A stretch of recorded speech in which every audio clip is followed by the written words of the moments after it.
আসসালামু আলাইকুম। আমি কাজে আসা। আমি প্রথমে ধন্যবাদ জানাই এক্সচেঞ্জের প্রতিটি সদস্যকে, যারা প্রতিদিন নিষ্ঠার সঙ্গে তাদের কাজ করে যাচ্ছেন এবং এই বৃহত্তর পরিবারের জন্য নিজ নিজ অবস্থান থেকে সর্বোচ্চ চেষ্টা করছেন।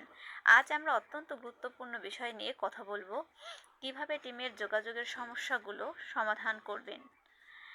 যোগাযোগের দলের প্রাণ। এটি টিমের শক্তি সদস্য সংখ্যা নয়, বরং সদস্যদের মধ্যে সঠিক সময় যোগাযোগের মাধ্যম। যোগাযোগ এমন এক সেতুবন্ধন যা আমাদের একসাথে ধরে রাখতে সাহায্য করে, কিন্তু যখন এই যোগাযোগ করতে ব্যর্থ হই আমরা, তখন দেখা যায় নানা ধরনের সমস্যা এবং ভুল বোঝাবুঝির সৃষ্টি হয়ে কর্মসংস্থানের ব্যাঘাত ঘটে।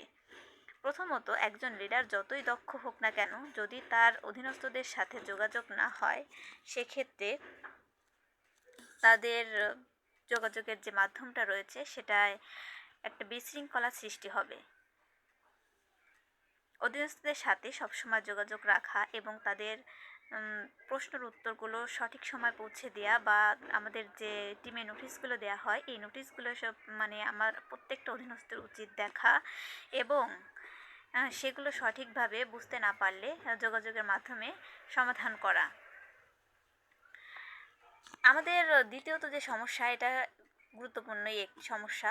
যেমন আপনি আমাদের যে গ্রুপে নোটিশ বা বার্তাগুলো দেওয়া হয়, সেগুলো যদি আপনি ঠিকমতো না দেখেন বা না জানেন, সেক্ষেত্রে আপনার জন্য যে কোনো যোগাযোগ করতে বা যে কোনো নোটিশ অজানাই থেকে যাবে। সেক্ষেত্রে আমাদের যে কর্মীরা আছে, তারা যদি কোনো বিষয়ে যোগাযোগ করতে চান, সেক্ষেত্রে আমরা সঠিক ইনফরমেশনটা দিতে পারবো না। আমরা যে প্রত্যেকজন মানুষই গুরুত্বপূর্ণ এবং প্রত্যেকটা কর্মীই গুরুত্বপূর্ণ। সেক্ষেত্রে আমাদের বুঝতে হবে এক্সচেঞ্জ যে আমাদের যে সুবিধাগুলো দিয়েছে, সুবিধাগুলো আমাদের সব সময় সচ্ছলভাবে এবং দায়িত্ব সহকারে নিতে হবে।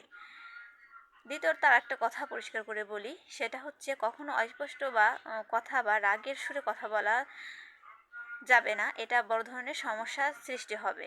গ্রুপের যে কোনো টিমের যে কোনো সদস্যের যে কোনো সমস্যাগুলো যদি আমাদের কাছে জানতে চায়, সেক্ষেত্রে রাগের সুরে বা অস্পষ্টভাবে কথা বলা যাবে না, যাতে আরও বড় ধরনের সমস্যার সৃষ্টি হয়। তাই আমাদের সবসময় স্পষ্টতা, ভদ্রতা আর সম্মান রাখতে হবে প্রত্যেকটি কর্মীর উপরই। তৃতীয়ত, সহানুভূতিশীল হন। মনে রাখবেন, আমরা সবাই মানুষ। কারো কোনো দিন খারাপ যেতে পারে, কেউ হয়তো মানসিকতাভাবে দুর্বল। একটু সহানুভূতি, একটু ভালোবাসার টিমের পরিবেশ অনেক বদলে দিতে পারে। আরও সবচেয়ে বড় কথা, একে অপরের সফলতার আনন্দিত হন। টিম মানে পরিবার, আর পরিবার মানেই একে অপরে এগিয়ে নিয়ে যাওয়া। এক্সচেঞ্জ সবসময় চায় প্রতিটি সদস্য যেন পরস্পরকে বুঝে ভালোভাবে যোগাযোগ করে আর একসাথে সাফল্যের পথে হাঁটে। মনে রাখবেন, ভালো যোগাযোগই সফল টিমের প্রাণ। ধন্যবাদ সবাইকে। এক্সচেঞ্জের সঙ্গে এগিয়ে চলুন একসাথে।